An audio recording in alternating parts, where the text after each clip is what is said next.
Hello guys, welcome to my new blog. দেখতেই পাচ্ছ আমি রেডি হয়ে গেছি কোথাও যাওয়ার উদ্দেশ্যে। হ্যাঁ, বিকালবেলা বেরিয়েছিলাম।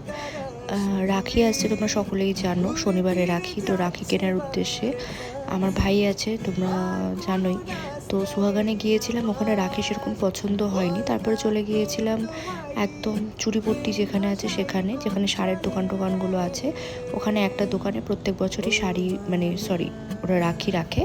তো ওইখান থেকে রাখি নিতে চলে গিয়েছিলাম। তো দেখতেই পাচ্ছ এখানে ভ্যারাইটি টাইপের রাখি পাওয়া গেছে এবং খুব সুন্দরভাবে ব্রেসলেট টাইপের রাখিগুলো নিয়ে নিয়েছিলাম। তারপর চলে এসেছিলাম, মা রীতিমতো পান তো খাই, তো পান কাকুর দোকানে চলে এসেছিলাম পান নেওয়ার জন্য। মা এখানে টোটো, আর যে হারে বৃষ্টি হচ্ছে, কার কার এরকম ইরিটেটেড ফিল হচ্ছে? আমার তো প্রচণ্ড ইরিটেটেড ফিল হচ্ছে, কারণ যেখানে নেয় সেখানে বৃষ্টি, জল, কাদা, বাজারে পা রাখা যাচ্ছে না, এত কাদা।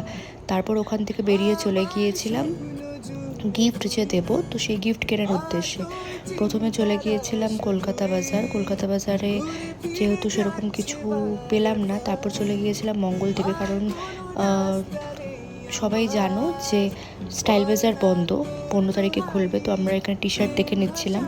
তো টি শার্ট দেখার পর এটা পছন্দ হলো। তারপরে এই ফুচকার দোকানে ঠিক সম্পূর্ণর অপোজিটে, তোমরা যারা ইসলামপুরে থাকো তারা সকলেই জানো, সম্পূর্ণর অপোজিটে হচ্ছে ফুচকার দোকান। ওখানে ফুচকা খাচ্ছিলাম, খেয়ে দিয়ে নিয়ে তারপর বাড়ির উদ্দেশ্যে রওনা দিয়েছি।